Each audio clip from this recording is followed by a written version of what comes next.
Hi, I'm your host, Anna. And I'm your other host, Fabi. And this is Amores Patos, where we have fun and talk about duck facts, duck lore, duck reboots, and Ducktales.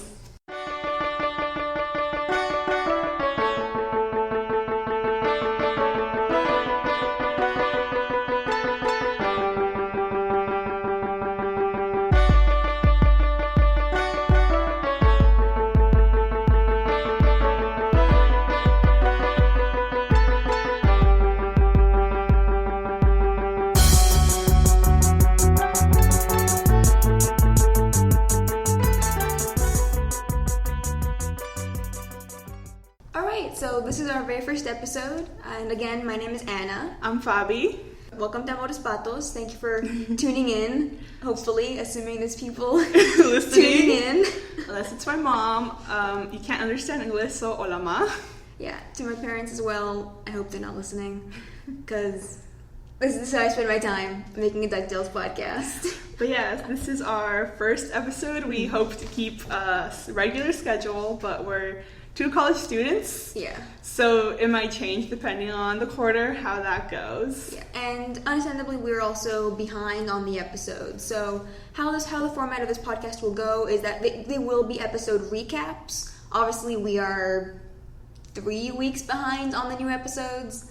Today's the 30th, right? Yes. Today's the 30th. So yeah, with 3 episodes behind. Sorry, we were in different cities. Yeah, summer break was not good for recording podcasts. No. So we're hoping to get on a more regular schedule. We'll try to catch up as quick as we can. But today's episode will be a little bit different.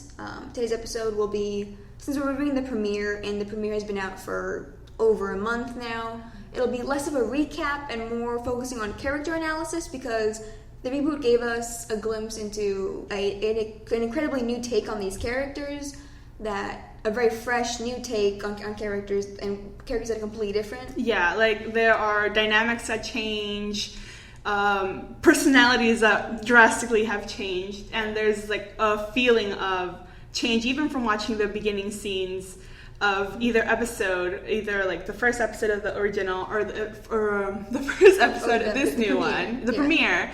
There's a different mood. Yes. And it's a mood that we both really liked. Uh-huh.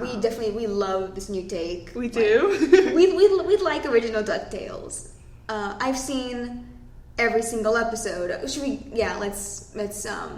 our relationship to Ducktales, I guess, should be a good start. Yes. I've been a fan of Ducktales a very long time. Do you remember, when was it that YouTube still allowed copywritten stuff? Like movies and TV shows, like cartoons? Mid-2000s? That's what I remember. I used to watch anime. Yeah. So when I was like 10 years ago, maybe 8 years ago, I found Ducktales, I found Darkwing Duck, Gargoyles, even a little bit of Tailspin. I found all of that on YouTube, and I watched it, and I loved it. So for a while, I've loved Ducktales. And more recently, I've seen every single episode, all 100 episodes, which was rough. It was rough. It's... yeah, there are some episodes that you're like, I cannot believe that is an episode. Yeah, that is bad. A lot of racial stereotypes. Mm-hmm. Sexist comments. Lots of that. So many bad jokes. Lots of really bad jokes. We love it. It has lots of problems, both like as a whole, like as a cartoon, and on a more deeper level, like racial and gender issues. Yeah. But it was Disney's first try at an animated series like this, so I'll give them a little bit of credit for it existing. We love it. We love it. But this new take is everything I could have wanted out of a new Ducktales. Honestly, like I have a very small relationship with Ducktales. Anna is our expert. I am the non-expert co-host. I bullied you into it. Yes. So earlier this year, I had broken up with a lot of my fandoms that I had been in for a few years for personal reasons, and I was like, oh, what should I watch? And then Anna was like, hey, talking. Here's this 80s cartoon that's coming back. Watch it. Yeah, and then also she has a lot of headcanons about things, and just reading comics, and she would tell me about this stuff. So I was like, oh, it's really cool. I'm going to get into it. I was already super excited for the reboot. Also, Lin-Manuel Miranda, I love him. Yes, we'll scream about Lin-Manuel Miranda some more. At a later date. Yes. But and then over the summer, I was watching more of the actual episodes, and I really, really liked it. And then also started watching Darkwing Duck, and so I really like Ducktales now. I have a Ducksona. That should say something. Yes, our great cover art done by Fenton at Dystopian Graffiti on Tumblr. We'll give them more credit at the end. He's great. Our podcast would seem much less legitimate without it. I was going to do like a really shitty Photoshop shit, so this is a million times better. We look like a legitimate podcast until you listen to us. But we're trying our best. We are obviously amateurs. We are our first try, first episode, first podcasting experience. Exactly. We listen to a lot of podcasts, but this is our first try. We are literally in a school studies room. School study room in our library. Because we both have roommates and small apartments, so this wouldn't really work if we wanted to keep our dignity. You can hear other people in other apartments open their doors from my apartment. Yeah, so not the best place. We're going to try to keep a regular schedule, like we said, but we're going to have to lock down a more permanent places to record this. We were legit looking for 30 minutes for places to record. This library is really confusing. It's the worst. It's huge and the worst. It is. It's so quiet. I hate it. It's kind of scary in here. It's super scary. Like all the lights are off because no one's here because classes have barely started. So it's very empty, which is good for us. Yeah. Especially now. I don't want to get like angry people being like, "Can you shut up, please?" So back to what we were saying. Not our issues at finding a room. Huge DuckTales fans. I own a lot of the original comics, the Carl Barks comics, which a lot of the original DuckTales episodes are based on. Almost all, some of them like note for note. Some of them are very different. I'll bring those up later. And I also own the Life and Times of Scrooge McDuck, the most expensive piece of fandom merch I've ever bought. I can't believe you spent that much money on it. It was $130, I want to say. I could find it online. I'm 80% sure you can find it online at one of those illegal comic website things. But I wanted the actual physical copy because it's not real to me. So I bought it, and I don't regret it. She does it. I don't. I have zero regrets. It's like the best thing I've ever read. If you can find it online, read it. It's great. And a lot of the original series will be pulling from it. So that's always really nice to see because it's an amazing comic. But should we get into the episode? We should. Probably. The first episode of this amazing new series. DuckTales. Woo! That probably didn't sound too terrible. I hope it didn't. Let me try again. Woo! We can cut that in. Cut one in. Nothing. But yeah, so very first episode. I was so excited for this episode. Yes. Like I was up like midnight. I'm like, where is it? Where is it? But I got it at midnight. Yeah, it was a crazy night. I was like, oh, I'll watch it eventually, but it was on YouTube, so I was like, oh, I want to watch it immediately, like right now. Oh, it's so good like how they released it like everywhere. Yeah. Like the other ones are like you need your TV provider, and it's like no one over 30 has no one under 30 has cable. Exactly. No. Who the fuck has cable? My parents don't have cable. It's so sad. Yeah, like I hope that, I know Frank would probably love to get it out to everyone. Yeah, he doesn't have the power. He doesn't have the power. It sucks. Frank Angones, the head writer and co-producer of DuckTales. He's great, and it's super great to see Latinos making things. Exactly. Making TVs. A big reason that I'm excited about this entire reboot. Yeah, it's a lot of Latino influence. There's Frank Angones, there's Sean Jimenez, the art director. There's obviously Lin-Manuel Miranda. We'll get into all that later. Exactly. Oh, we might have said we are Latinas. That is a big reason that this is also called Amores Patos. Yes, we wanted a little bit of Latin flavor. Yeah. It's very important that there's going to be representation for people like us, like obviously original DuckTales. if you weren't white, you were a shitty racist caricature in the cartoon. El Capitan. El Capitan. So my only representation. And then also when they went to that Latin American country, Wrong Way. Yeah. And then all the race caricatures there. It's great. And then the Mayan, Inca, Aztec amalgamation. The Gold Sun people. Yeah, the Gold Sun people. That was also really bad. The stupid natives, stupid indigenous people. Exactly, who were led by walking slowly. We're getting very off track. That is the second or third episode of the original DuckTales. The movie. Yes, the very original DuckTales. Was it the second episode? Third episode. I can look it up real quick. I think it was the third episode. Anyway. The second. Really? Yeah. Second? Wrong Way and Wrong Way. Oh, the amalgamation was the third episode. Yeah. Walking Slowly was third. Okay, yeah. Yeah. But yeah. Watch original DuckTales. It's mostly good. Yeah, it is. It has a few issues that obviously are going to get fixed. You cannot just have a fat character be the fat joke all the time. And original DuckTales had 5 of those, I think. It's a rough estimate. I think 5. We'll get into that a little bit when we talk about these characters, but... Okay. Alright, let's get into that. I don't know what that was. So, original DuckTales. It starts out with Donald, who I love.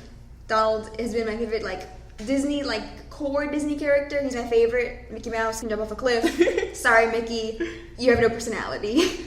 I used to think, I think my only real exposure to Donald was the movie Three Musketeers. All for one, hey, all for one and one for all. Musketeers sing, all for one and one for all, and all for one and one for all, and all for one and all.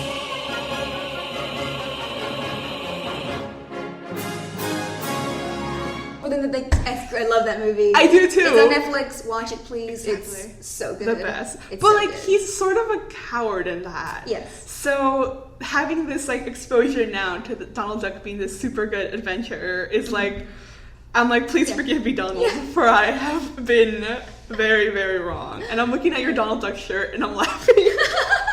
Yes.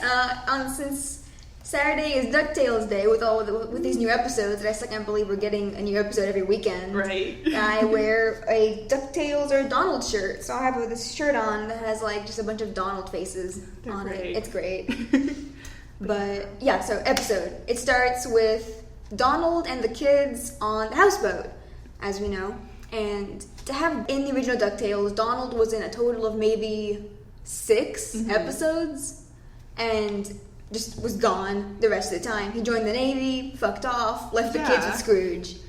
And that's a bummer. Because Donald is great, obviously, but in the original comics, Donald was there all the time with Scrooge. Scrooge was created for Donald. Duckburg was created for Donald. To expand his world, to expand the world of Donald. Yeah. Mickey doesn't get anything. For some reason, which I'm not complaining, Donald got all the focus in the comics. He got the uncle, he got the parents, he got a really the whole extended family yeah. and universe. So original DuckTales didn't have Donald, which obviously was a bummer because he's great. Mm-hmm. But yeah, so Donald is here. In the first scene, we see him in his original blue sailor suit, which is a very nice touch. That slaps him. Yeah, in the wash. It gets. I think they throw it in the dishwasher. In the dishwasher, because they're in the kitchen. Louis throws it in the dishwasher, but yeah. So we get Donald. Yeah, and he's not going to go away. I hope. Yes, as far as we can see, he's not going away. He's a main character. He's one of the main 8. Which makes a lot of sense, and it's adding to that new dynamic that we're gonna see. Yes, and that dynamic is Donald being a parent. He's the kid's uncle, but he is, for all intents and purposes, their dad. Yeah. And how would you describe Donald as a parent? As a parent, he is very, very protective. He's one of those parents that don't have any friends. They don't have a life outside of their kids. He does not. He is very hardworking, and I think, the triplets can see that. But they're also they're kids. They're kids, And Donald, as we know, as we see, Donald is very, very overprotective. Mm-hmm. He has the kids wearing life jackets on their boat, which is docked. And The best scene. The best. They're super cute with their faces all squished. But, yeah, so Donald is their parent, and he's I say, very, very protective.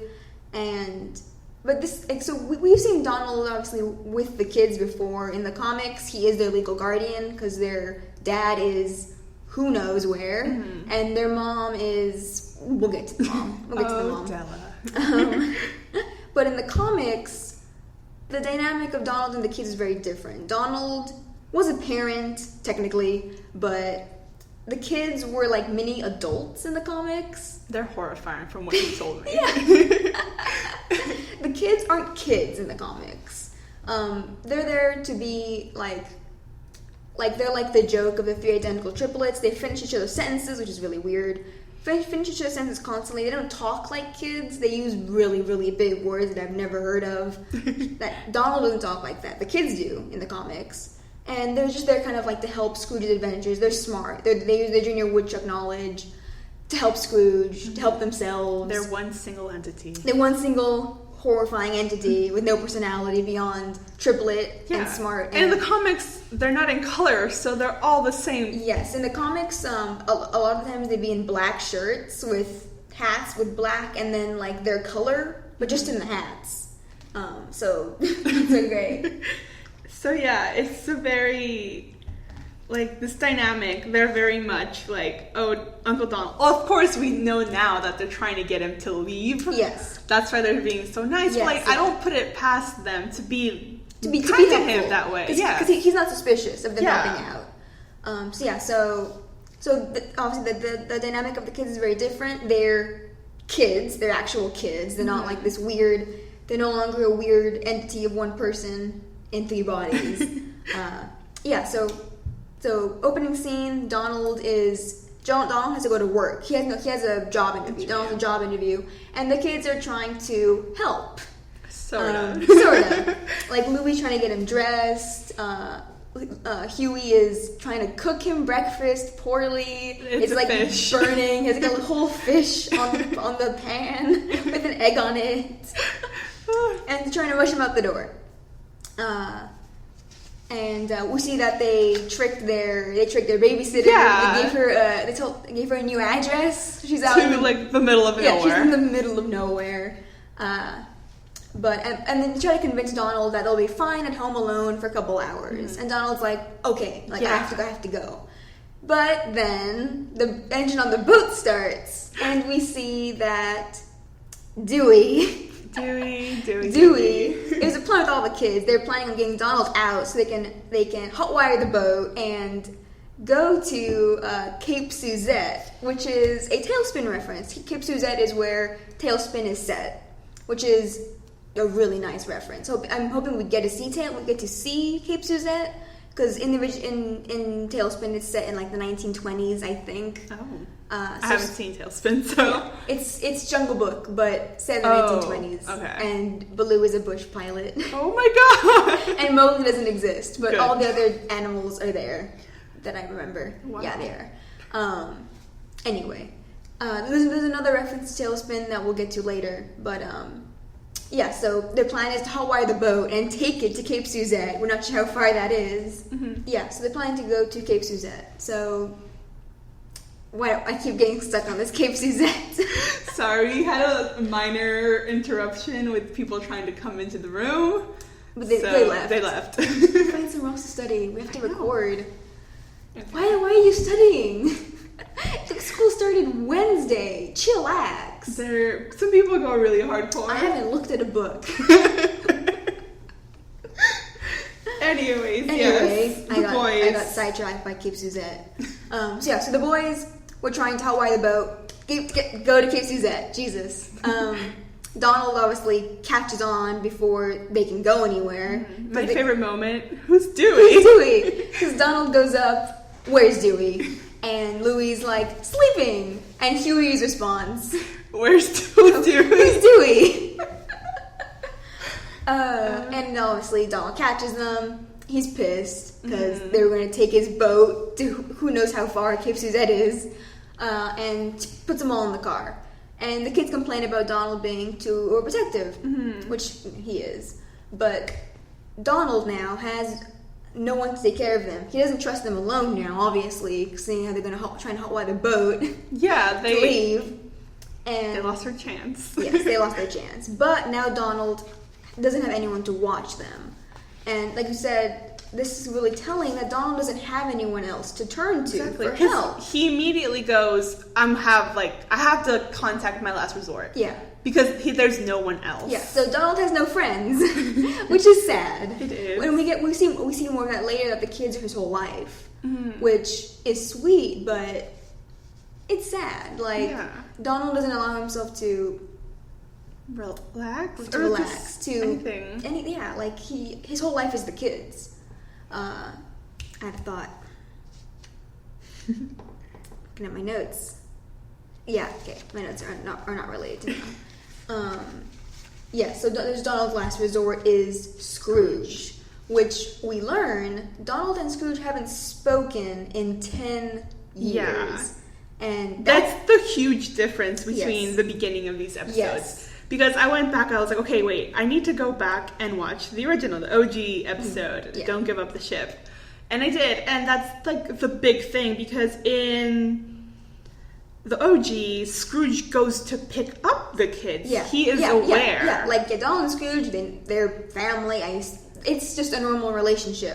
Donald just like, well, I'm going to the Navy. Exactly. Bye, kids. Yeah. And it's like, you get the sense of Scrooge doesn't like the kids. Yeah, like he knows them, but he doesn't like willingly spend time with them. And that's like the big thing. And it's like, it's this arrangement that was going on. And in this, it's like, first of all, he's not going off to the Navy, so there's no reason for there to be a huge arrangement like this. Yeah, Donald just has no one else to turn to. Yeah. And so he tells them, he puts in his GPS, McDuck Manor, and the kids flip out. Exactly. Because Scrooge, obviously, he's the richest person in the world. He's a huge icon. Everyone knows who he is. And we get a glimpse into the kids' characters in this, into what matters to them most, kind of.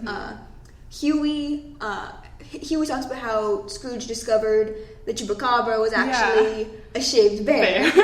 And Dewey, what was Dewey's? He was the boulder, right? Like a monster. Yeah, a big. He defeated a boulder and he carved like a statue of himself out of it. Yeah. And then Louis was that Scrooge swims in. Scrooge only hunts for treasure to swim in it, which he does. And so just glimpses into what matters to the kids. Like Huey appreciates someone who's smart, who uses his intelligence and his wits to figure things out. Dewey appreciates like an adventurer, like big adventure, like all that crazy stuff that Dewey likes the most. And Louis, money. I feel Louis. Yes, I'm a poor college student. Definitely, Louis is very relatable. But Frank Angonis talked earlier, if people in one of his, I think, Twitter or Tumblr responses, that the kids all encapsulate a piece of Scrooge's personality. Huey is Scrooge's smarts, Dewey is Scrooge's love of adventure, and Louis is Scrooge's love of treasure.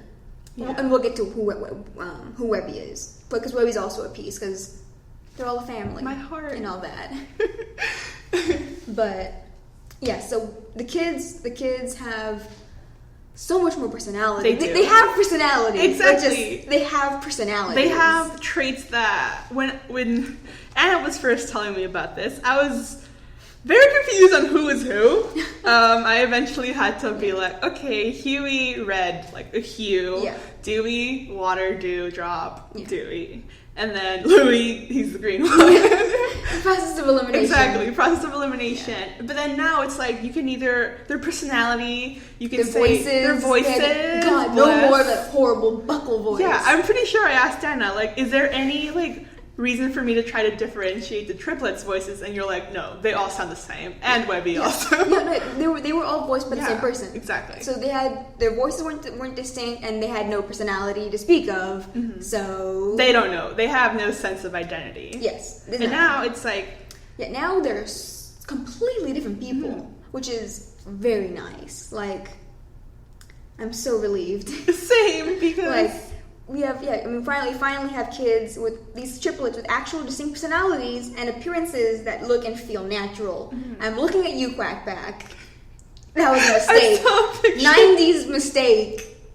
I only want this. The only thing I want reference from Quack Pack and this show is Donald in that horrible Hawaiian shirt. I love Daisy's haircut. That too. Really good haircut. Like, she's great. Yeah. But the kids are terrible. It's just like 90s. They just like poured 90s on them. And like their outfits are very. Oh my god. Just poured the 90s on them. They shook up a kind of the 90s and just exploded all over them.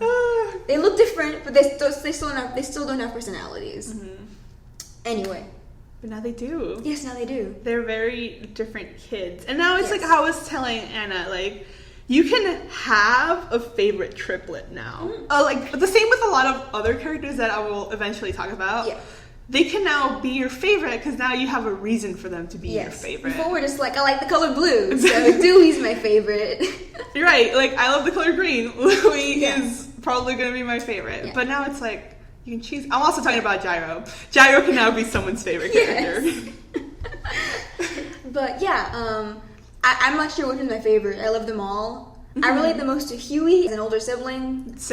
I feel Louie in a way. But I'm also the older sibling. I got Louie on which character are you quiz. Oh yeah. I forgot who I got. You got Webby. I got Webby. Yeah. But Anna's also Webby, as you will eventually figure it out. Why am I Webby? You're Webby because of the wall of conspiracy. Oh god, that's right. Oh no. We'll get to the conspiracy wall. Oh yikes. That's true. But okay. So back to the episode. Donald puts into his car GPS, McDuck Manor. The kids flip out. They're like, Scrooge McDuck, he's like the billionaire, he's a legend. But they're talking about him the way I would talk about Benedict Cumberbatch. Like, I love Benedict Cumberbatch. It's like the sense of... I do not. I don't know I don't know him personally. Yes, it's like, Lin-Manuel Miranda. I don't know, what's a person that's done a lot of cool shit? Weird Al. I'm looking at my Weird Al shirt right now. Well, like this is a person who's been in media and story. It's Scrooge McDuck. Exactly. Like, this is how most people know him, as this legend. And, which is interesting when they talk about him, they're like, holy shit, Scrooge McDuck. And then we see Scrooge for the first time in this episode. And what we first see is a portrait of Scrooge. A very impressive portrait of him standing like in a room full of money with a pickaxe and a shovel, looking at the camera like, yeah, I'm fucking Scrooge McDuck. But then it pans down to Scrooge sitting in a board meeting, looking bored out of his mind, and talking about business. Yeah, business. And there's a business. So can we put in a clip of Unikitty doing that? Let's do that. Business. Numbers. But yeah. And we get a little Easter egg to Darkwing Duck and Goof Troop. And then they reference St. Canard and Spoonerville, the hometowns of Darkwing Duck and Goofy respectively. And the reference to St. Canard is especially exciting because previously it was revealed that original Darkwing Duck and original Ducktales were in separate universes, which makes no sense to me. So I'm like, sorry, Tad Stones, it makes no sense. Why'd you wait 25 years to say that? It's like everyone's fanfiction has been written. Stop throwing in like wrenches and that. But in this new universe, they are the same universe. St. Canard is right across the bay. We see it in a later scene. And that's great news, because obviously we know we are getting Darkwing Duck, which I'm super excited for. I'm very excited for. Jim Cummings is voicing him. Like, that's literally the only voice I want to stay the same. Because, one, he's alive.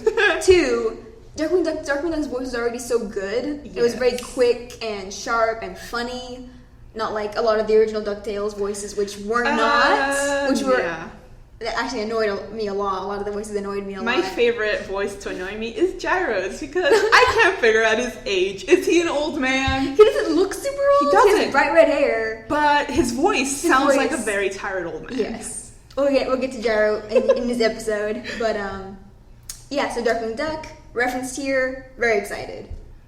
So our introduction to Scrooge is the opposite of what the kids talk about. It's the opposite of what they believe him to be. He's sitting in a boardroom, bored out of his mind, and they're talking about cutting costs to like deep sea exploration and some other thing. And then just like the artistic choices change very drastically. Yes, because dark. It's very dark. It's dark lighting. Grays. Yeah. Very gloomy. Like, because you go from the kids it's very being bright. at this bay. It's very bright, blues, all this Mm-hmm. like nice colors, and then it just like switches, and you just get the sense of this is probably a very sad old man. Yeah.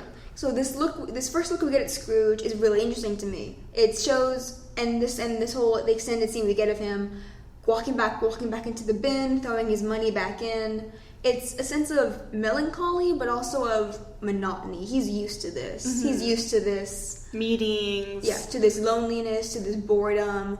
It's been 10 years. As far as we know, he hasn't adventured for 10 years. Exactly.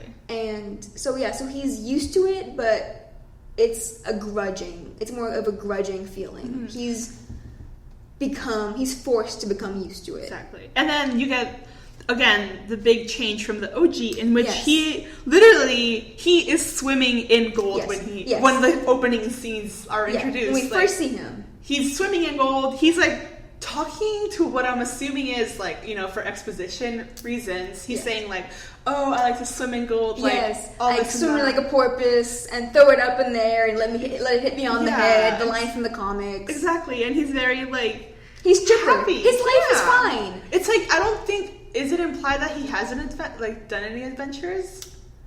I don't think it's implied. Yeah, I think he's been doing adventures, right? Because he has launch. Yes, he has because he has Launchpad. Yeah, he's been going on adventures, but I think the kids. He was on adventures alone, and so the kids coming into his life in the original series are like him, like embracing his family, exactly.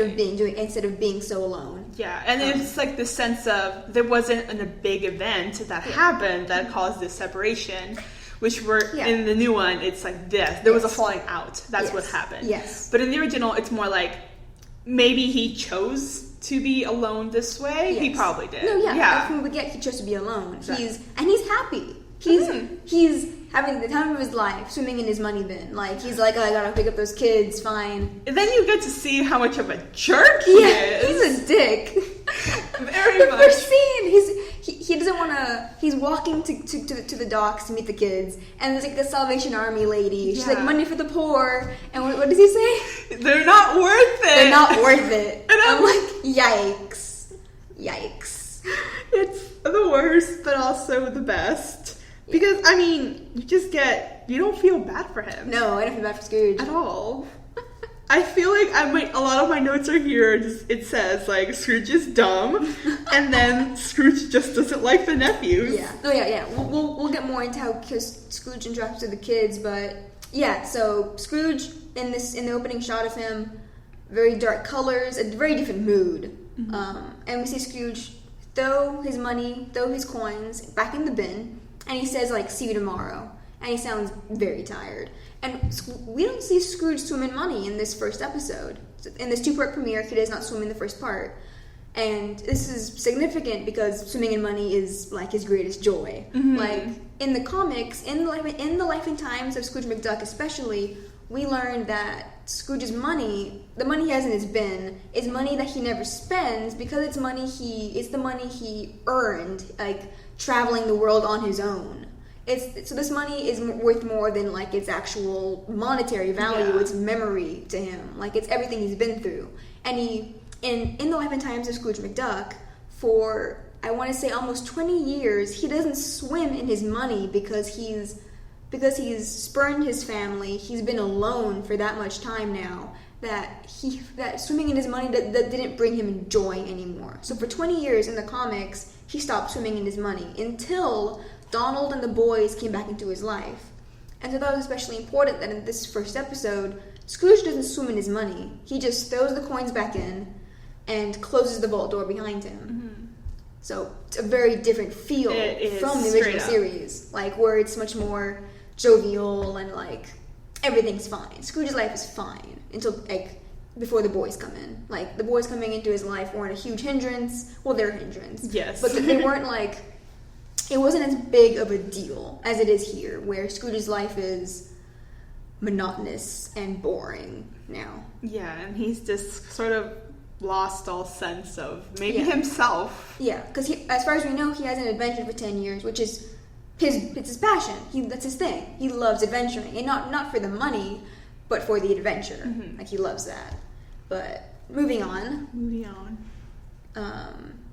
We get Launchpad. Launchpad! I was very worried we wouldn't get him in the premiere, but we did a little bit. And he's great. I love him as Scrooge's chauffeur. He is the best. I really like him, even though in the original he could be very much of a dick. Yeah, like, everyone loves Launchpad, and I do love him, but in the original series, like, in my rewatch, even Fabi's watching of some of the better episodes, yes, he could be a dick. He definitely could be. Very big hero complex. Yes, which shows up sometimes in the worst moments. Like, in the worst like, moments. did you see the Star Trek parody episode? Yes. Yeah. I don't understand. Does he not know what an actor is?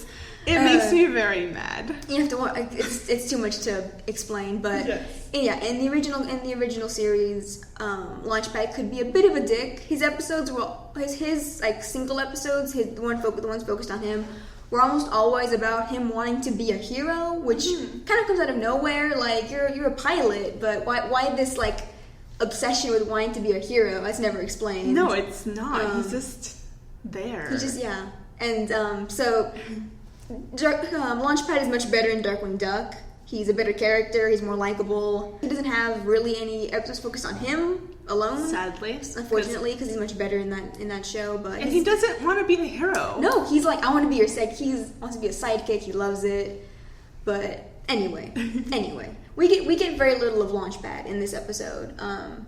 We get the great opening with him as Scrooge's chauffeur, which is a great way of introducing him, while Scrooge isn't an adventurer anymore. Mm-hmm. He's a chauffeur. Like, he's an awful driver, obviously, which I love. He's terrible. He's, like, crashing into like, cafe tables. Killing people, possibly, I'm assuming. I don't think he hits any cars, but he hits tables. He almost runs over an old lady. He almost runs over... The old lady that's walking the dog. I don't know why you let yourself get so, like... I hate thinking about it so much. Fabi hates like animals owning pet animals, like anthropomorphic animals owning normal animals. She hates it. I just try to think about it. Like, I'm just like, yep. Like, when they eat chicken or when they eat eggs, I just try to think about it. The fact that they like eat chicken and like gyros right there bothers me so much. Just don't think about it. That was my suggestion. Just don't think about it. I don't think about it. It just passes right over my head. Don't care. I think about it too much. But my brother also thinks about it. He kept asking me. I'm like, I don't know what to tell you. I don't know what to tell you. Okay. He does. Yeah. Just don't think about it. So Launchpad. He's great. His whole this whole episode is trying to tell Scrooge or anyone that he's a pilot. Scrooge could not give less of a shit. Yeah. Closes the divider. The way I see it was basically Launchpad being like, please let me accompany you to all the badass things you used to do. Yes. Yeah. Like, please. Mm-hmm. And I'm just like, oh, like, yes, like, this boy just wants to go adventuring. But then I started thinking about connections to Darkwing, and I was like, does he have ulterior motives? And I went into a dark path last night. Jesus. But yeah, we'll definitely get into Launchpad. There's not a lot. There's not a lot of Launchpad in this episode, but we will be getting more in other episodes because he is one of the main 8. Mm-hmm. Him, Scrooge, Beakley, Webby, the kids, and Donald. He's part of the main 8. So I'm really excited to get more of him because we got very little of him, unfortunately. But what we did get was great. Him just careening everywhere in the limo and crashing into everything. But also, Launchpad does not... I'll get into this later. Yes.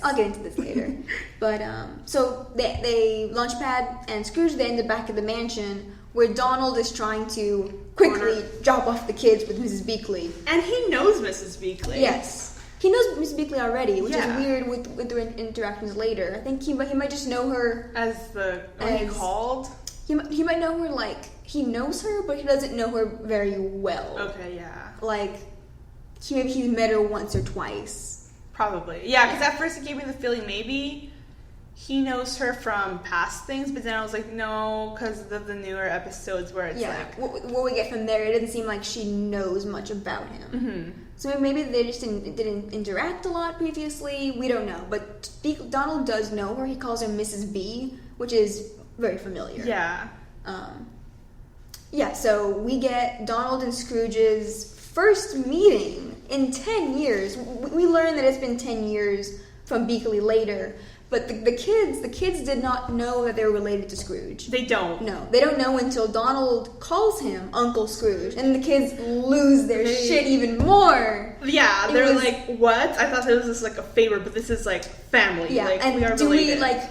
rolls out of flips out of the car, rolls on top of the car and flips back in.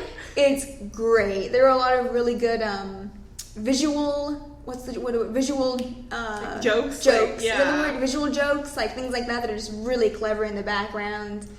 But that contrasts so much with the tension. Yes. He calls him a deadbeat, and I was like, oh my god. Yeah, and Scrooge and Donald haven't spoken or seen each other in 10 years, which is really interesting. We still don't know why. We don't know what happened, but was Scrooge aware? He was aware of the existence of these kids. Yes. He just doesn't know anything about them. Yes, we learned a bit more from Beakley a bit later.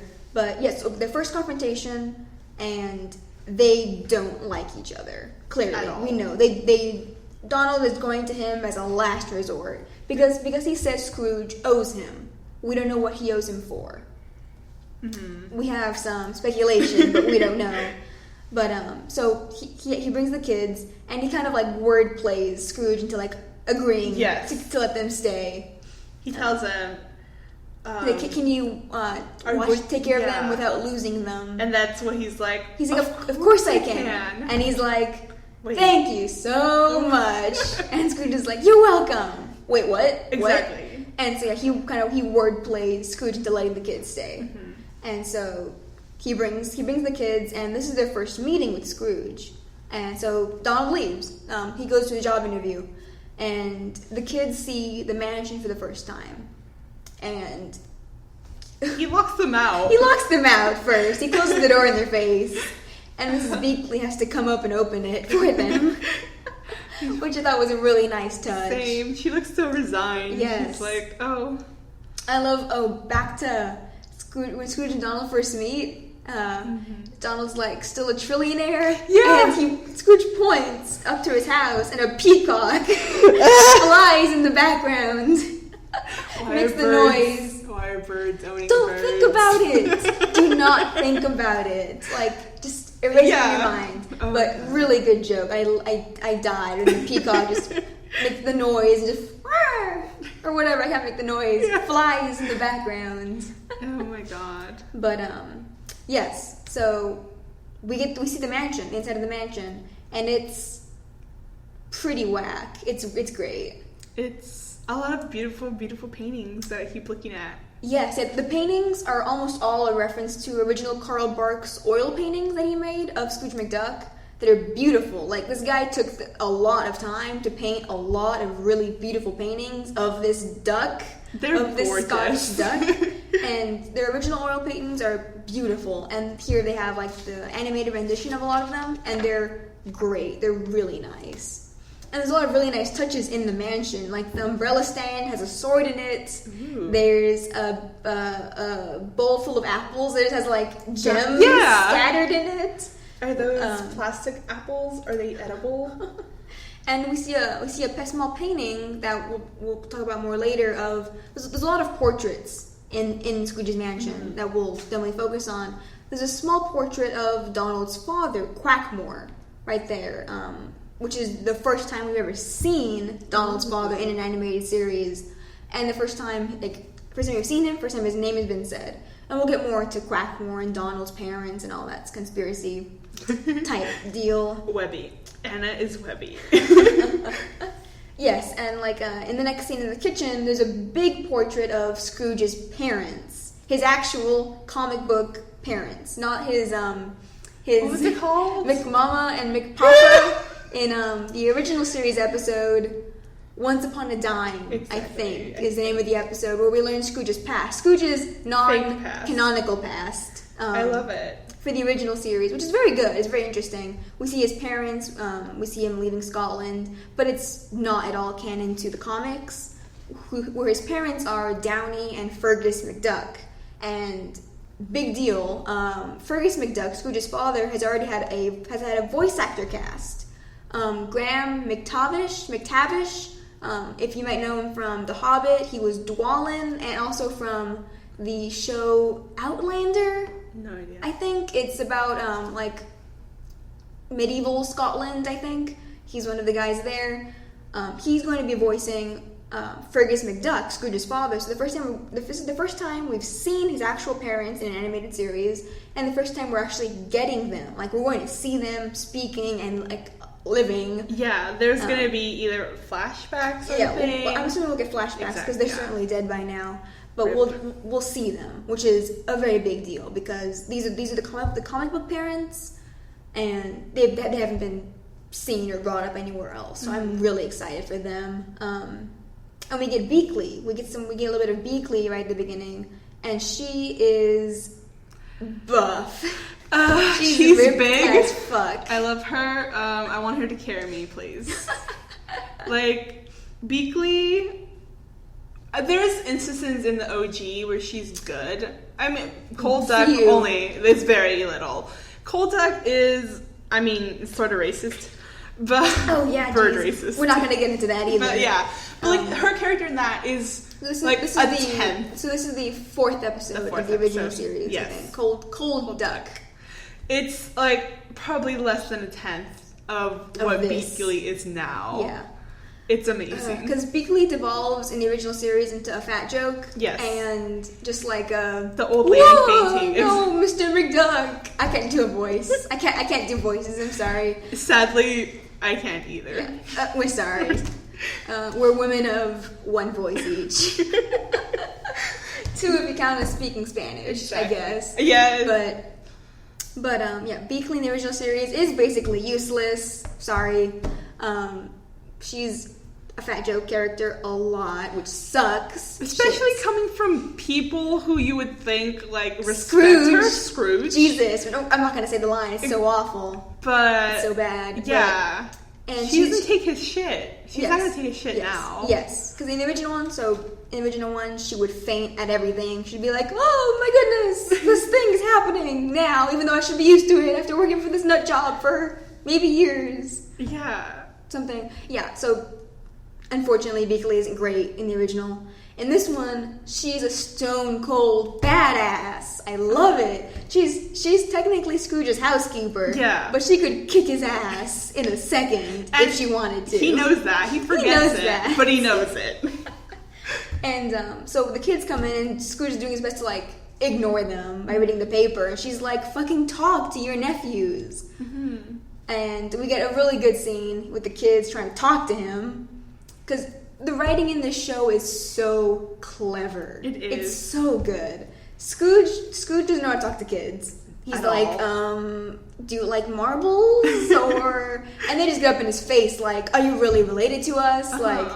Like, what happened with you and Uncle Donald? Louis is hilarious. He asks him what his net worth is. Which killed me. Again, like, you know, their character shows up in the kind of questions that they ask. Yes, like Huey wants to know what happened. Mm-hmm. Dewey wants to know if he's like really related to them. Like, are you really our uncle? Like, and Dewey wants to know about money. Like, how much money will we get when you die? And Scrooge just like that's enough. Like 2 seconds of them wanting to talk to him, and he had enough. He has in a nice. Like a nice, I guess, reference to the original series, he has them put in the attic. Exactly. A horrifying attic. Yeah. I accidentally paused it when I was rewatching it, and the pause that I got looked horrifying. Because the triplets were standing in the room, but then I'm assuming they were Beakley's hands, but they just looked coming out, and it was horrifying. There's one thing. before Scrooge loses his shit, this is the line that caused him to lose his shit. One of the kids, I think Louis, says, "You used to be a big deal. Whatever happened?" And he's like, "That's enough. I've had enough." And, and so he has Beakley. They get to him. Yes. So he has Beakley put him in the attic. Hide your kids in an attic. Yeah. And we get this first little reference to Scrooge not knowing their names. Huey, Louie, the third one. Which is important because Dewey has very much like middle child syndrome. Mm-hmm. He like wants to stand out. He wants to be noticed. He wants to be noticed as more than just one of three. Mm-hmm. And so there's much more of that in the second part of this episode. But yeah, so he has them put in the attic and he leaves.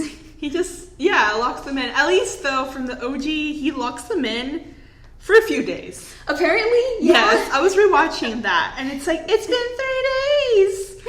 And I'm like, what? And he's been feeding them, like, cheese? Because that's what they tell Duckworth. He doesn't know what kids eat. Yeah, like, they tell Duckworth, if it's more cheese, we're gonna riot.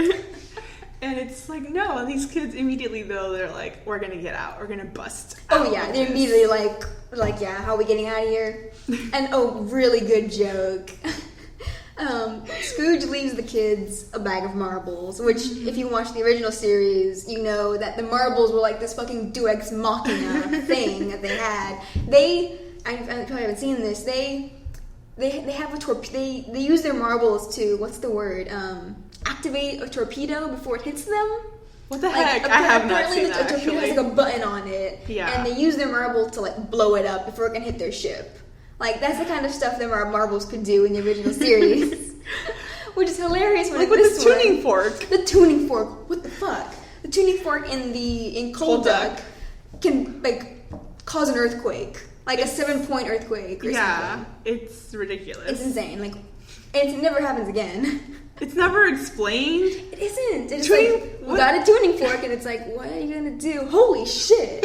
So, I don't know what's up. But, so in this one, they get the bag of marbles, and Dewey's like, I know just how we're gonna get out of here. And he's like shaking the bag of marbles, and the kids are like, I can use the marbles to like figure some trick out. And no, he used the bag of marbles to bash the doorknob off.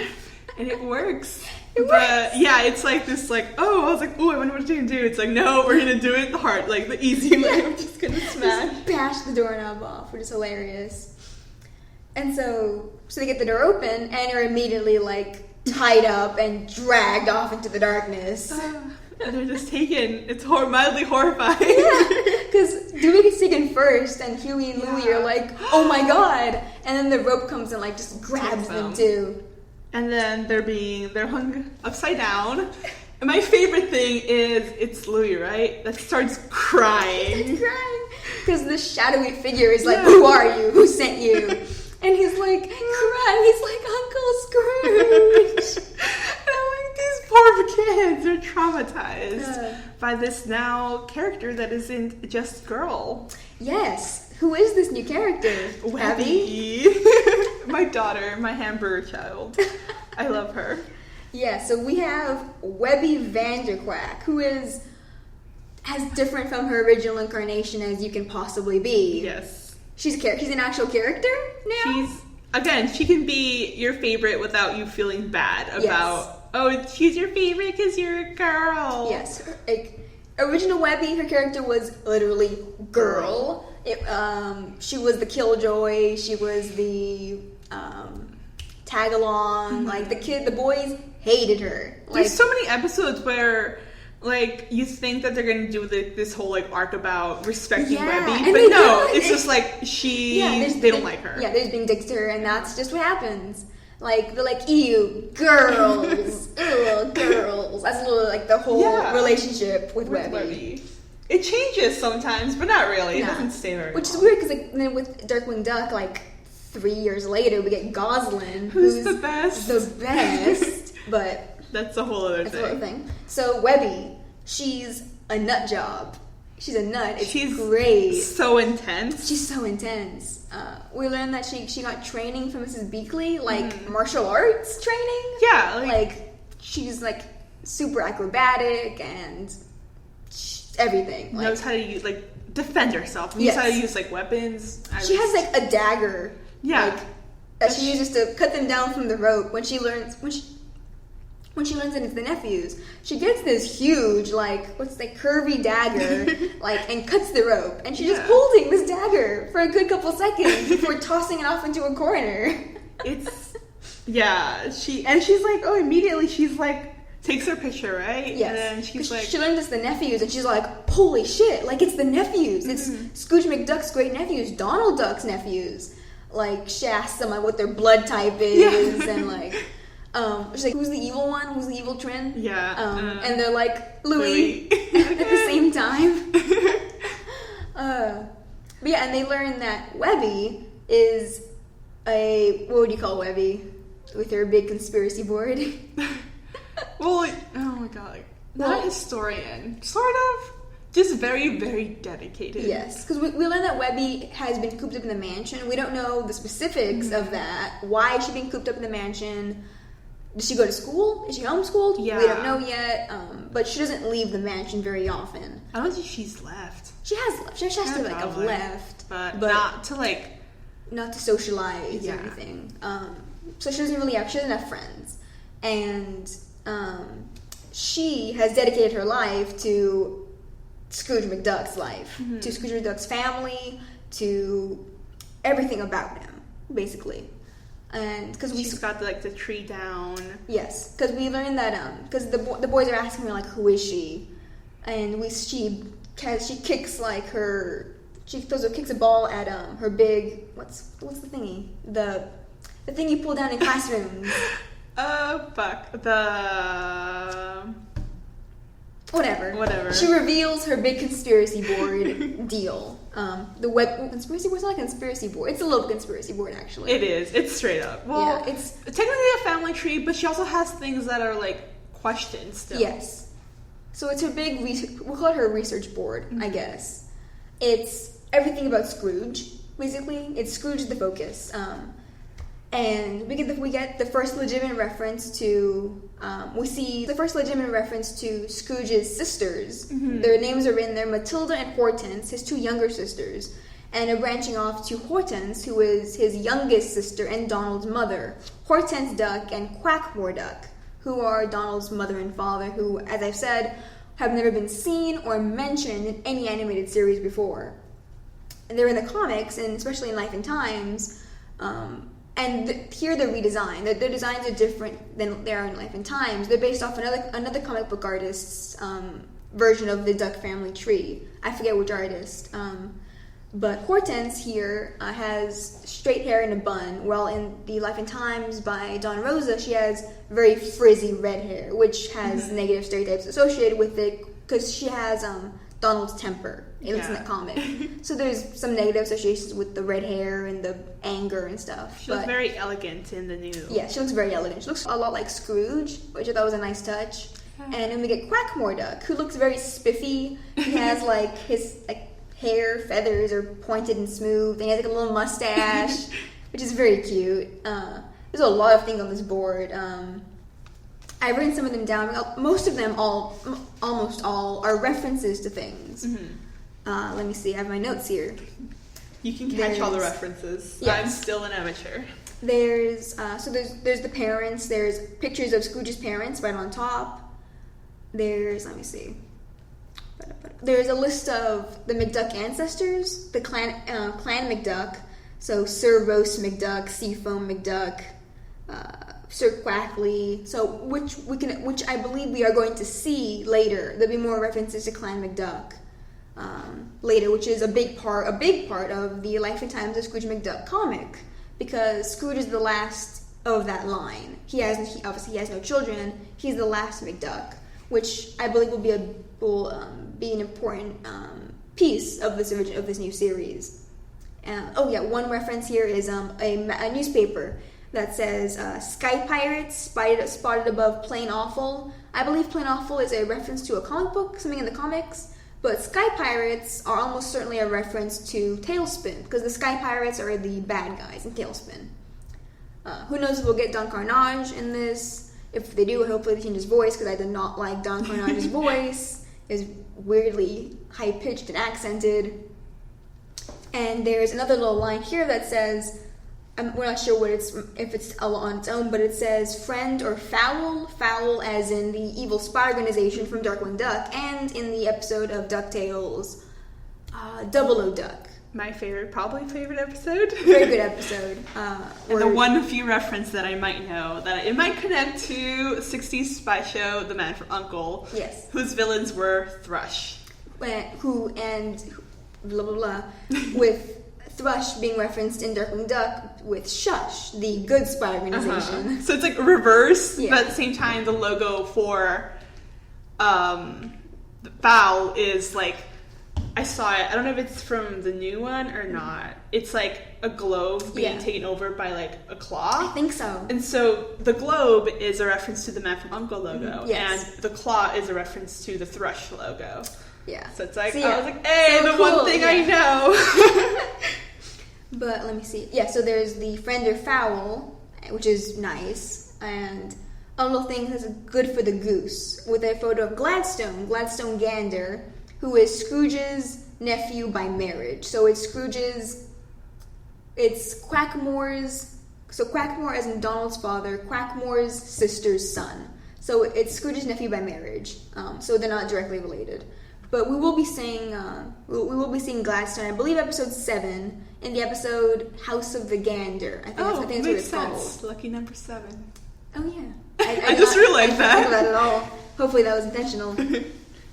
And there's another reference early in the episode when Scrooge, after he locks the kids in the attic, he goes to what looks like one of his more abandoned rooms. It's very dirty, and we see on the ground a newspaper that's a piece missing that says Scrooge McDuck. Scrooge hangs up his spats after, and that piece is cut off. So we don't know. So whatever happened that caused Scrooge to stop adventuring, it was in the papers. It was a public thing. It was a big thing. Yeah. Because Scrooge McDuck is a big icon. And the fact that he stopped adventuring was a big deal. We just don't know why. Not yet.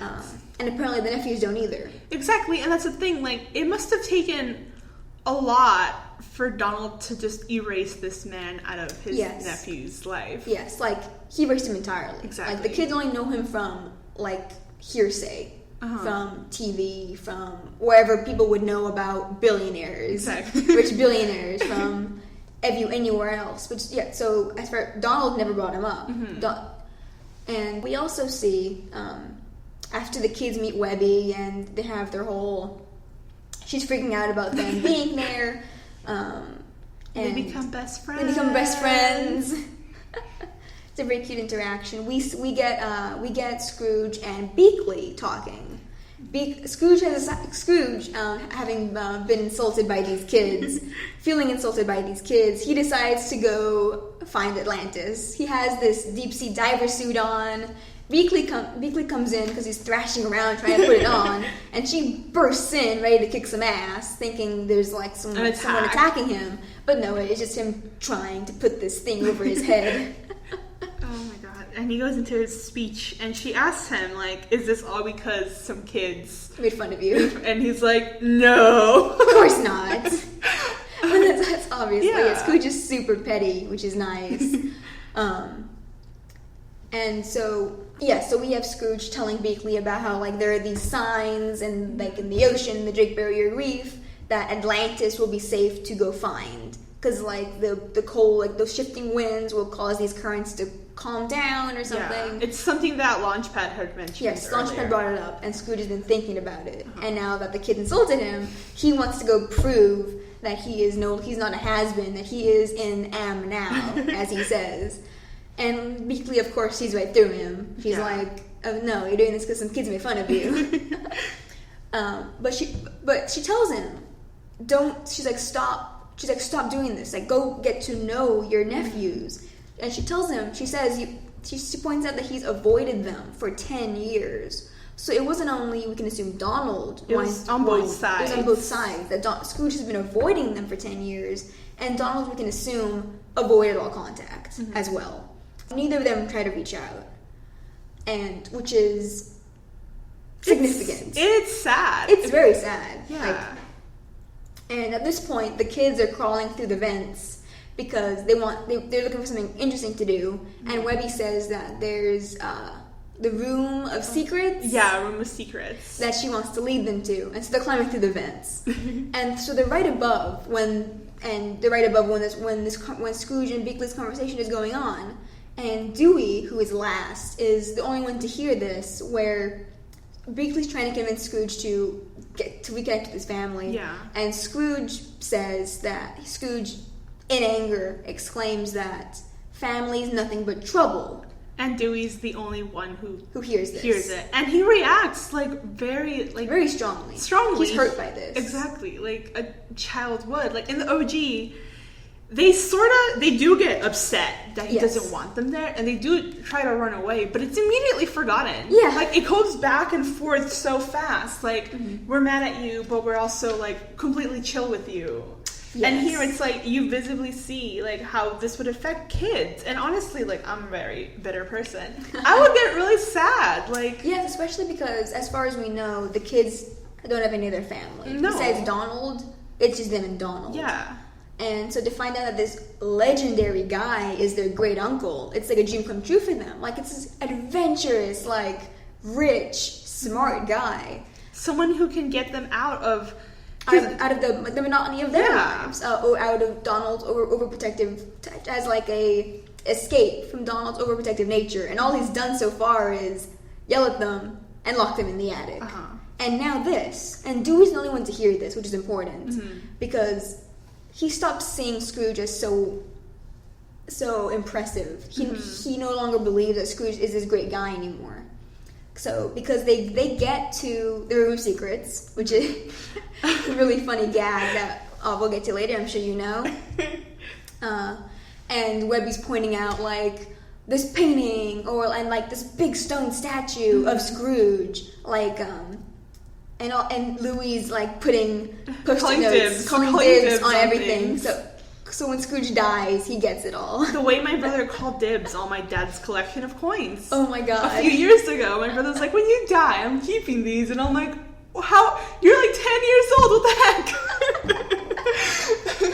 That's what Louis doing. Yeah. He has these green post-it notes, and they get just, like, it's me, it's him. So he's putting them on everything. Which is, we get some more Easter eggs here. We get Armstrong's head, Armstrong being one of the robots Gyro created that went evil and tried to destroy the world and kill everyone, all the main cast. Bless Gyro. And we get Jean's lamp from the Ducktales movie, Ducktales Treasure of the Lost Lamp, I believe. Not a great movie. It's okay. Nah, it's only okay. It's just like a long episode. They just stay in Duckburg the whole time.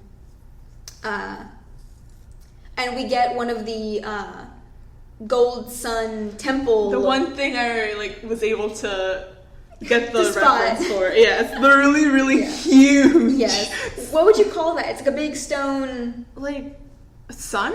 It's like a stone. It's like a big. It's the equivalent of sort of like the Aztec calendar. I would say. Yeah, that kind of like shape and size. Yeah.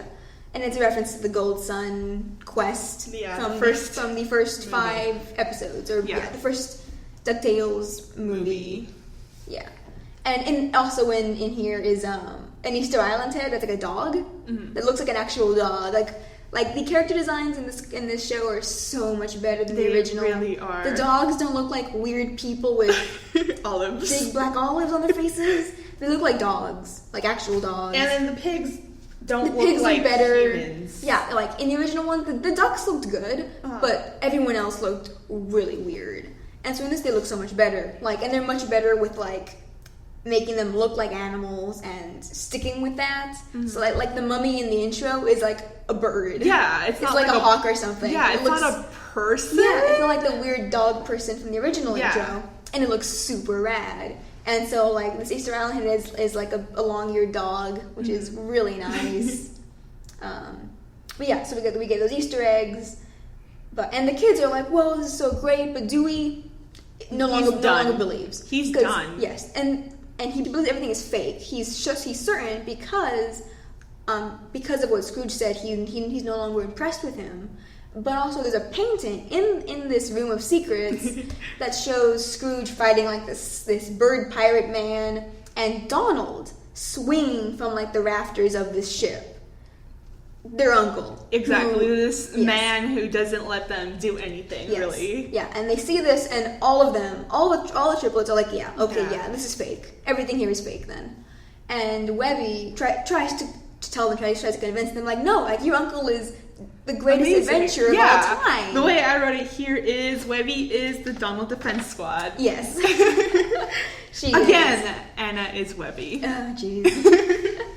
But yeah, they see this painting, and immediately all of them stop believing. Because there's no way that their uncle, this overprotective, paranoid, overworked guy is this big adventurer. And if Donald isn't, then Scrooge can't be either. Yeah. Like, if they're both in this painting, then there's no way.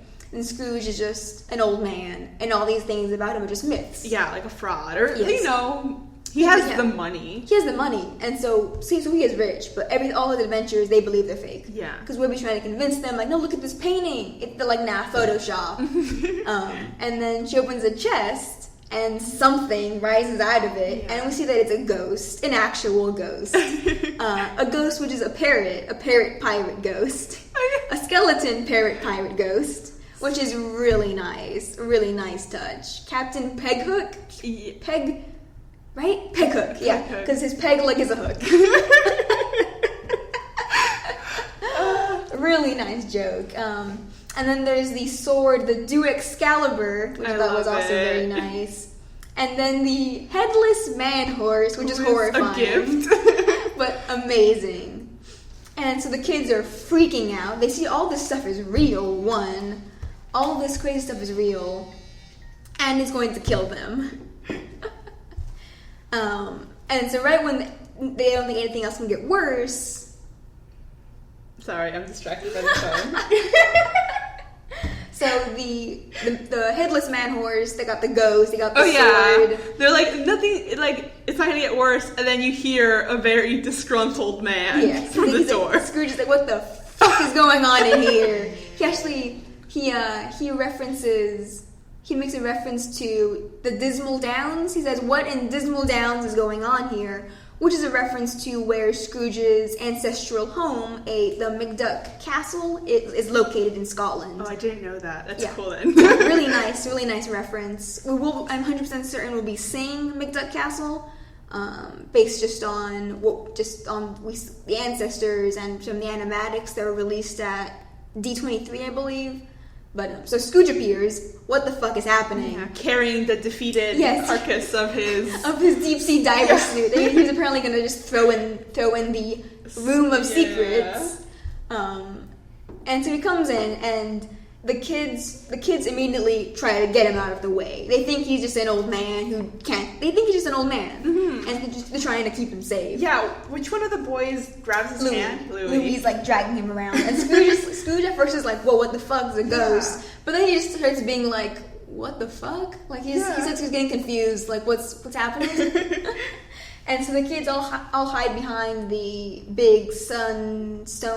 What's it called? The gold sun. The gold sun, yeah. The gold sun thing. And the first funny joke, not the first, one of many funny jokes. It's Huey. Yeah. I have the episode over here. I don't have it, so I'm just like, look.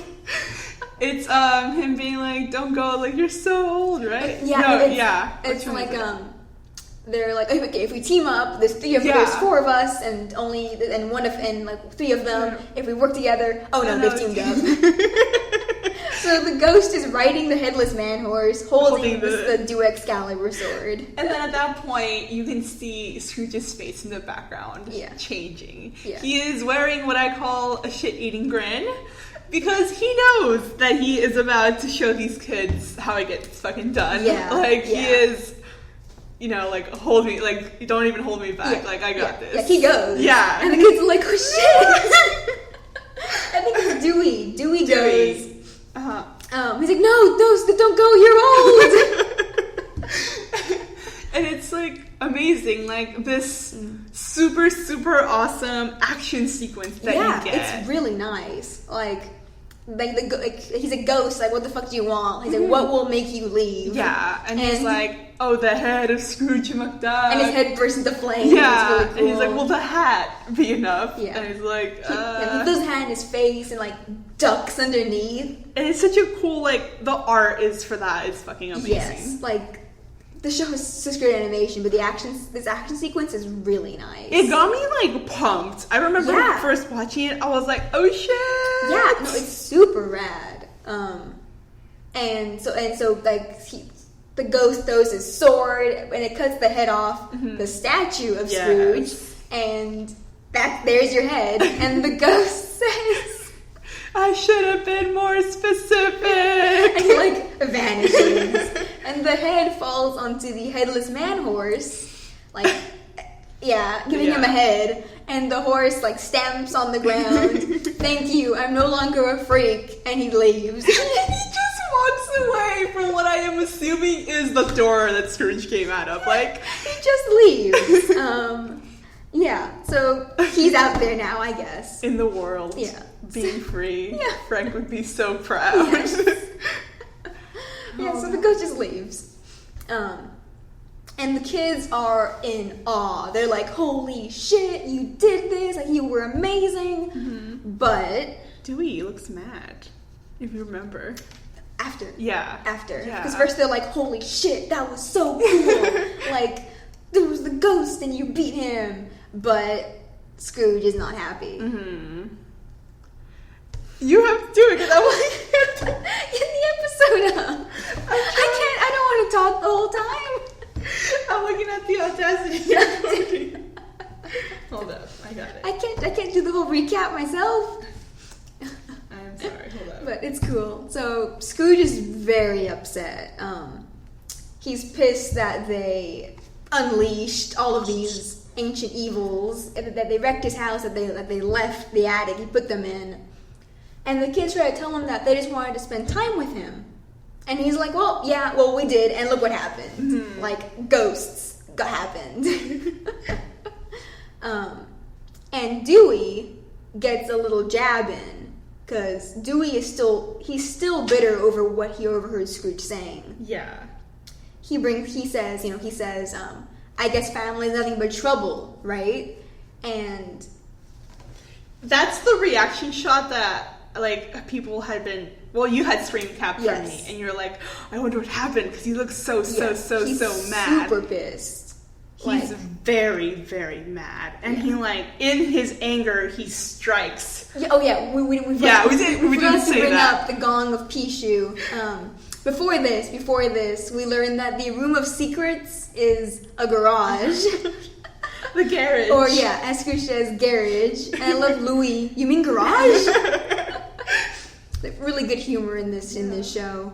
But I love that Scrooge keeps these ancient evils in his garage. Yeah, like... Not in a vault, not like in the money bin. He's a hoarder. He's a hoarder. He 1,000,000% is. But he keeps these horrible things in his home. They're just things. They're there. If he's not, like, having, like, purses and ghosts in his garage. Yeah, they're just in there. Like, along with, like, a garden hose, the garden hose of destiny, and a bunch of magazines. Yeah. Which, it's so Scrooge to just have this super dangerous shit in his garage. Yeah. It's super Scrooge, which I loved. So the statue. Yes. It was like a big dragon. Yes, yeah. So Dewey gets his little dig in, and so the animation in this show is really good. The expressions are amazing, and Scrooge goes through this range of expressions that really struck me. He is beyond pissed, like. He's like shocked. Yeah, he's shocked because he gets really mad pissed because he gets his words thrown back in his face, which obviously he wouldn't have expected. Yeah, and he's pissed. He yells, like he demands they go back to their room, and in anger he strikes at the gong. And the kids immediately go. They freak out. Yeah, because the gong, if rung 3 times, will unleash another ancient evil. And the gong was rung 3 times during the attack by the ghost and the headless man horse, which Scrooge did not know. Yeah. So at first he's like, it's okay, like... He needs to be rung 3 times. Oh, but you already did. And then that's when we get, like, the cracking, and it's like this other evil that has been revealed. Yeah, the third evil. Fourth, the sword, ghost, and the horse. So we get Pishu, the gold-eating dragon, which is bad if you're Scrooge, who owns a money bin full of gold. Louis, at first, he's sort of excited. Yeah, he's like, gold? Ooh. Awesome. No. Huey's like, bad. No, that's really bad. It's very bad. And so yeah, the dragon goes to go after Scrooge's money, and Scrooge hitches a ride on the dragon. Yeah, like he grabs the tail and is like as it swoops out. Really nice animation again. Just really nice animation in this show. Like zero hesitation to do this. He runs after it, yelling at them to go back to their rooms as he grabs the dragon's tail. And I don't think we talked very little about Webby. Sorry. Yeah, that's why Webby here is back now. Yes, Webby. So Webby has been stuck in the mansion. We don't really know why. For a very long time. She doesn't get out much. She says herself like that she has never eaten a hamburger. Yes, I assume because Mrs. Beakley is just very healthy and just doesn't let her eat hamburgers. So it's never explained why Webby has to stay in the mansion. Beakley does bring up the fact that she has her hands full taking care of Webby. We're not sure what that entails. Yeah, is she teaching her? Is she homeschooled? Maybe that's also what it entails. That's why she's so busy. Yeah. It's just sort of like, at this point, they're sort of mysterious, but at the same time, their relationship is so much better. Webby and the kids. Webby and even, like, her grandma. Like, It's so much more than just, like, grandma and, kid. And also Webby's, like, 5 in the original one. She acts like a 5-year-old, either way. But she has an actual personality, like the kids do, like everyone does. And she's very socially awkward. Like, I hate it from the very beginning, people comparing her to Mabel from Gravity Falls. Because they're nothing alike. They're girls with grappling hooks who have high energy. That's all. That's it. That doesn't mean you're a Mabel copy. Exactly. Just because you happen to be one of the girls in the ensemble doesn't mean that you're all the same girl. Yes. And so people constantly bring that up whenever they talk about Webby in videos and online has really been bugging me. Part of the reason that we're running this podcast. Because how people talked about these characters, hopefully we can edit out my stuttering, really bugged me. So Webby, she's very high energy, but she's very socially awkward. She has never had friends before, we can assume, and she has all these skills. Yes, but none of them are social skills. She's like martial arts and like agility, adventure, survival skills. Like she would know what to do on an adventure, 1,000,000%. But she's never been on one. Yeah, but she's never been on one. She has all the knowledge and the skills, but none of the practical experience. Until now, as we'll see. And so Webby, Scrooge vanishes, the dragon takes him off, and Webby is determined to go help him. They're going to go help him. She says in her own words that I'm going to go get a hamburger, and then she's like, it's a metaphor. It's a metaphor. And they're like, yeah, no, we get it. And we get a little bit more of Launchpad. They're like, yeah, okay, we're all gonna go help, but how are we gonna get up there? And Launchpad, and one of my favorite gags of this episode, Launchpad has been just lurking in doorways. Whenever someone brings up pilot, he'll pop his head in. I'm a pilot. And Anna got confirmation from Frank. Yes. Of why. Yes. I tweeted at him, what is he doing in the mansion? Does Beakley just let him raid the fridge? What is he doing? And Frank responded that, Frank Angonis again, that Launchpad will wait outside every door Scrooge is in, any door Scrooge is in, like a good chauffeur waiting for Scrooge to tell him where to go. Yeah. Which I thought was very cute. I hope we actually see that in the show. Like Launchpad is waiting outside of a door and Scrooge bursting out. All right, we're flying to Rio de Janeiro. Let's go. Yeah. I don't know. But then it begs the question: did Launchpad just see Yes, did he just let the headless man horse just trot past him? Was he playing on his phone? What happened? If he doesn't hear the word pilot, he doesn't care? Yeah, like, that's his go word, you know? It wasn't even pilot. The kids are like, how are we going to get up there? Like, we need a pilot. And he's like, yeah, no. Pilot. They're like, how are we going to get up there? And he's like, Launchpad. I'm a pilot. And he looks so hopeful. I'm like, that's so good. Yeah. And so we get Scrooge on the dragon. The dragon just like slamming him into building. And again, like, this is another shot, like, it's so beautiful. Yes. Like, you get a sense of, like, when they're going through the buildings, just like how big this city is. Yeah. It is so gorgeous with, like, the comic book effects that are going on. Yes, oh my god. Like, the show was like a moving comic book. Like, the backgrounds, I think all the backgrounds are painted over, like, pulp, newspaper pulp, to give it that, like, comic book feel, that old comic book feel, which is really nice. A really nice touch, especially, a really nice nod, obviously, to the original comics, the Carl Barks and Don Rosa comics. So this show looks so nice. It is. So we'll be gushing about that more as we go on. Yeah.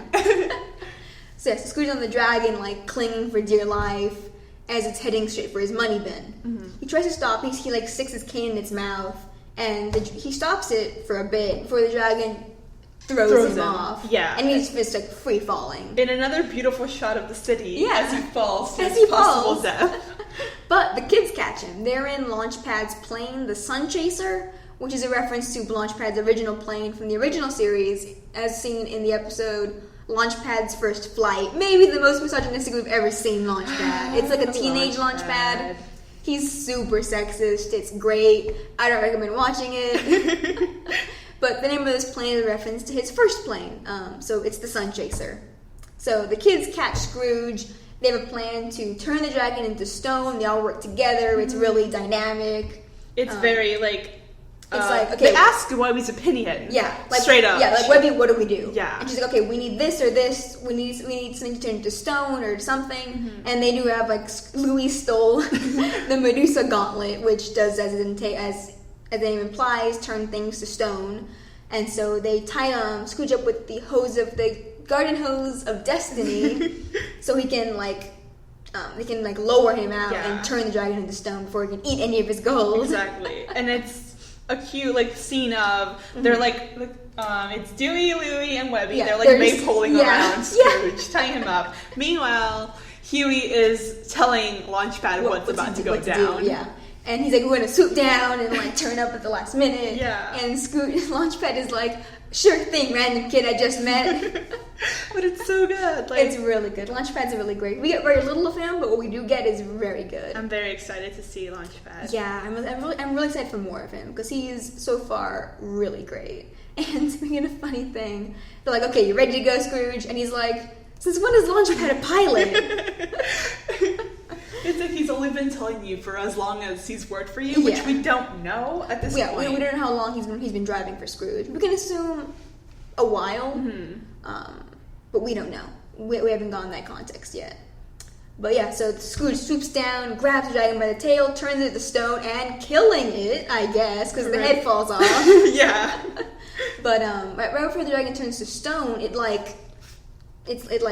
what's the word? It like jerks its tail around and throws Scrooge. Yeah, like straight up into the air. Yeah, throws him straight up. And the kids lose hold of the garden hose. And so he's again falling, presumably to his death. But he is actually falling into the money bin. Yes. And unlike most people who would die instantly on impact, of plunging into a ocean of coins. Of metal. Various feet of metal. Yeah.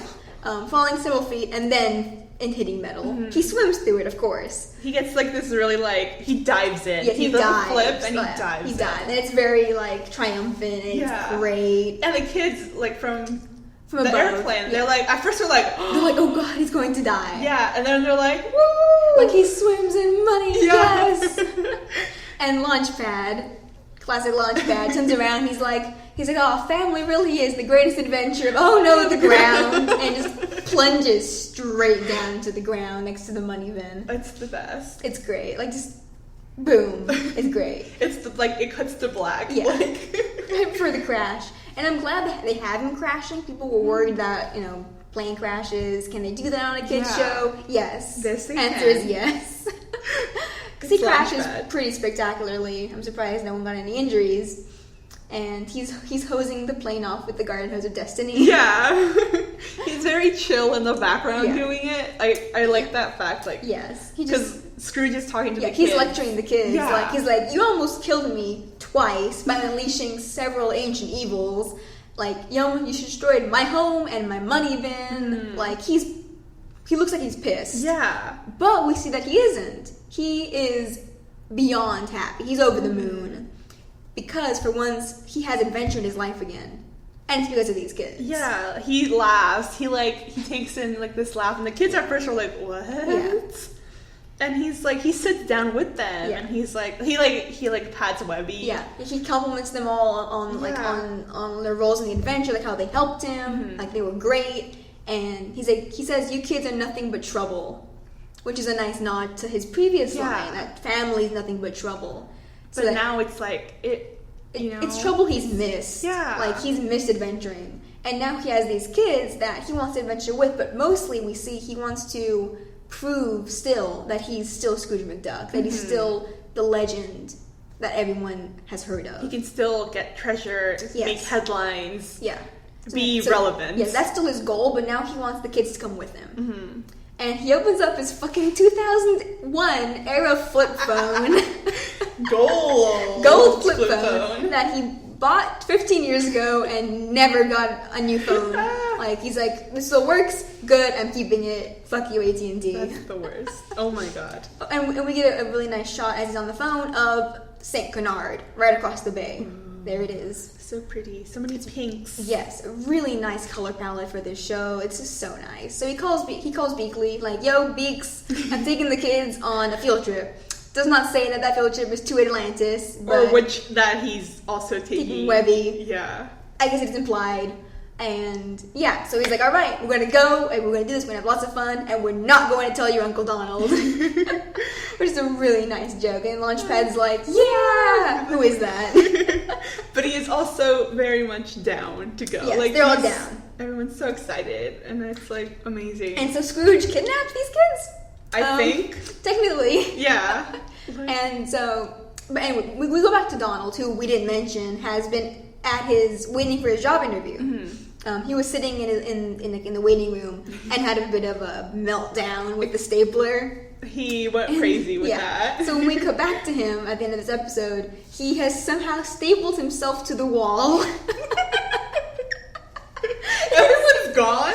Yeah, at the end of the day, he's just been here the whole day. He's pinned from his tail feathers to his suit. sleeves. Yeah. And he's struggling. And we see the job he was applying for was an accountant at Glomgold Industries offices, I guess. Because we see Glomgold come in and offers Donald a job. Not the accountant job, which was taken the day before, but a sailor. He is now a sailor. He has his little cap. He has the classic black outfit from the comics, from the Carl Barks and I believe Don Rosa comics, which is also a nice nod. Not the typical blue suit that we've seen him in and that he starts out with.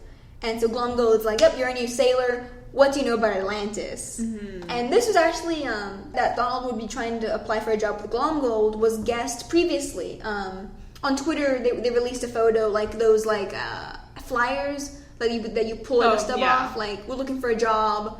Like, call this number to apply." And it was a job working for Glomgold, and one of the stubs was missing. So people are like, "Oh, maybe that's the job Donald is applying for," and it was. Is, yeah. He didn't know. He did not know. Yeah. He does not know who Glomgold is. As we'll later see. And Glomgold has been redesigned. Which, he has. Thank God. Original series Glomgold, not the comic Glomgold, who I know very little about. He does look different from Scrooge. He looks kind of weird in my opinion, but I'm not going to get into that. Sorry, anyone who likes comics Glomgold, I know very little about him. But original series Glomgold was literally the Scrooge, same as Scrooge with a beard.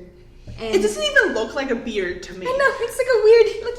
I say it looks like a coat, like the fluff from a coat. That's what it looks like. He is Scrooge 2.0. Yeah. Like, that's why in one of the episodes, I forgot which one, that it's so easy for him to impersonate Scrooge. Yes. Oh, it's like the duck man about Alcatraz. Yes. When Scrooge gets arrested for Episode 15, I have it when written Scrooge down. gets arrested for the first of like 6 times. Like he doesn't have any like real characteristics except he likes dynamite. He likes dynamite and murder, trying to murder children and Exactly. Scrooge. And that's really much like That's it. Like, yeah, Glomgold really bored me in the original series. Like, I didn't like his voice, and he was just Scrooge in a different outfit with a beard, which is disappointing.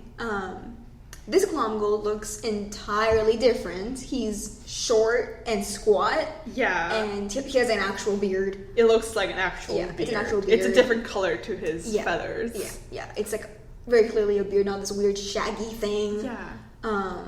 And the voice is very nice. The voice is Keith Ferguson, who you would know from Foster's Home for Imaginary Friends as Blue, Reaper from Overwatch, and Lord Hater from Wander Over Yonder, my favorite of his roles.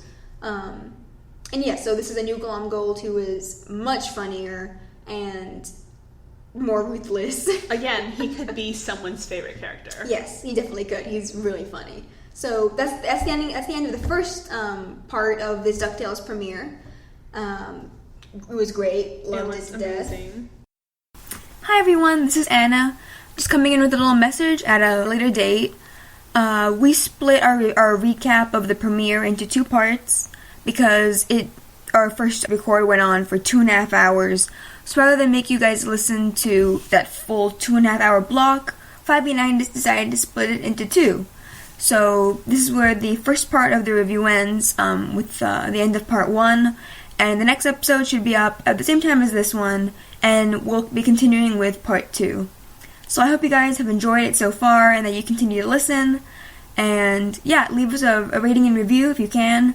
We'd really appreciate it. We'll read your reviews on the show, so just make you guys feel better, make us feel good, and yeah, I hope you guys enjoy the rest of the show. Thank you for listening.